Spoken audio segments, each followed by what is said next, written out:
जो बच्चे घर में चिड़चिड़ करते हों, जो बच्चे घर में क्रोध करते हों, चाहे वो बहू हो चाहे बेटा हो, अगर चिड़चिड़ चिड़चिड़ गुस्सा ही गुस्सा करें, अवधूत जैसे अगर लगे, घर में एकदम शांति हो जाती है, उसमें धीरजता आ जाती है, उसमें प्रेम बढ़ जाता है। जो व्यक्ति बहुत चिड़चिड़ करे उसके नाम श्री शिवाय नमस्तुभ्यम। दोस्तों, हर हर महादेव। दोस्तों, पूज्य गुरुदेव की कथा सुन करके और समझ करके बहुत सुंदर सा उपाय लेकर के आई हूँ।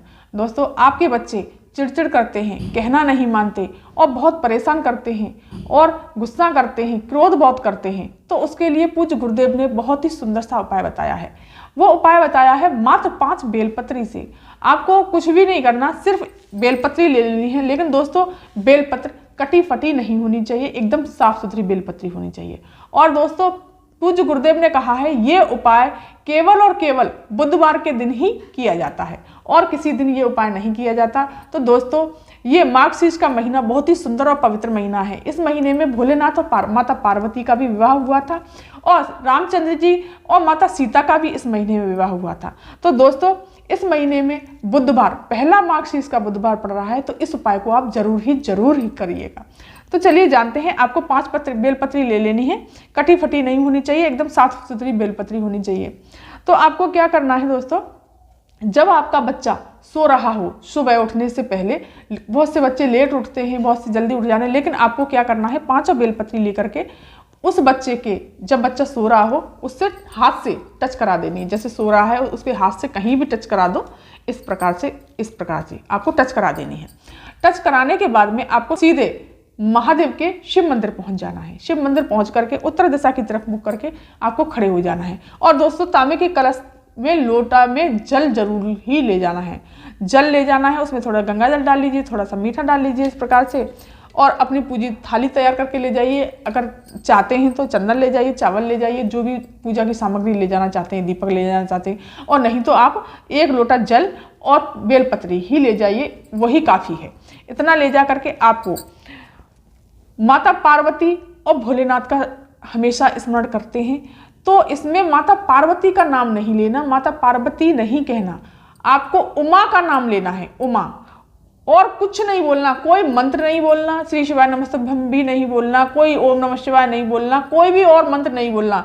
सिर्फ भोलेनाथ की पत्नी उमा का नाम लेना है। माता पार्वती का पार्वती नाम मत लेना दोस्तों, कहीं कहने लग जाओ उमा और पार्वती एक ही। हाँ ठीक है, एक ही है, लेकिन उमा का नाम लेना है। तो माता उमा का नाम लेकर के आपको कुछ नहीं करना, इस तरह से आपको बेलपत्री समर्पित करते जाना है। कुछ नहीं कहना, कोई कुछ बोलना ही नहीं है। उमा, इस प्रकार से उमा उमा उमा उमा, इस प्रकार से आपको बेलपत्री 5 की 5 शिवलिंग पर समर्पित कर देनी है। और जो जल लेकर के गए हो वो भी सारा का सारा शिवलिंग पर ही समर्पित कर देना है। कोई और मंत्र नहीं बोलना है दोस्तों, इस बात का ध्यान रखना। और ये उपाय केवल और केवल बुधवार को ही किया जाता है। पूज्य गुरुदेव कहते हैं कि अगर बच्चा आपका चिड़चिड़ करता है, कहना नहीं मानता है, लड़ाई करता है, झगड़ा करता है या गुस्सा करता है, तो उसके लिए ये उपाय बहुत अच्छा और अचूक उपाय है। लेकिन दोस्तों, ये उपाय 2-3 बुधवार लगातार कीजिए, जरूर ही इसका रिजल्ट आपको 1 महीने में दिखने लगेगा। आपको पता चल जाएगा कि हाँ, मेरे बच्चे में कुछ सुधार आया है। तो चलिए अब जानते हैं अगला उपाय।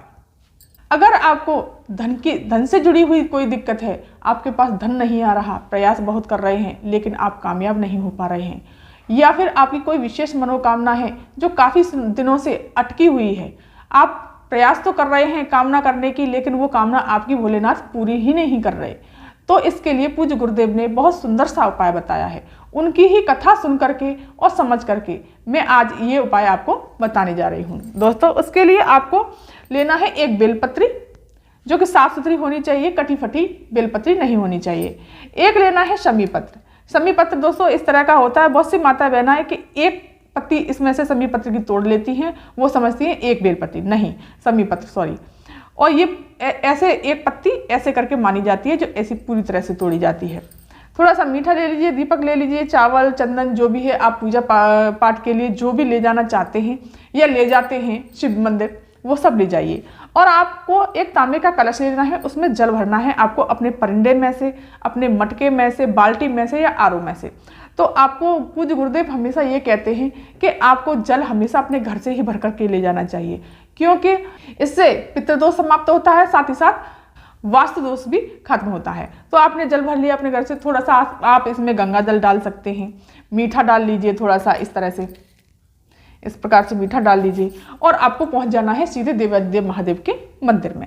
वहां पहुंच करके आपको सीधे उत्तर दिशा की तरफ मुख करके शिवलिंग के सामने खड़े हो जाना है, पास में जा करके उत्तर दिशा की तरफ मुख करके खड़े हो जाना है। फिर आपको क्या करना है, सबसे पहले जा करके ये लोटा जो आपने लिया है इसको सबसे पहले गणेश जी के स्थान पर समर्पित कर देना है। श्री शिवाय नमस्तुभ्यं मंत्र का जाप करते हुए इस प्रकार से, फिर कार्तिकेय जी के स्थान पर, फिर माता अशोक सुंदरी के स्थान पर। दोस्तों आपको तो ये पता ही होगा, महादेव का पूरा परिवार शिवलिंग में ही समाया हुआ है। तो दोस्तों ये है गणेश जी का स्थान, ये है कार्तिकेय जी का स्थान और ये है माता अशोक सुंदरी का स्थान, जो कि भोलेनाथ की सबसे प्यारी पुत्री, सबसे छोटी पुत्री माता अशोक सुंदरी का स्थान। यह है माता रानी का हस्तकमल।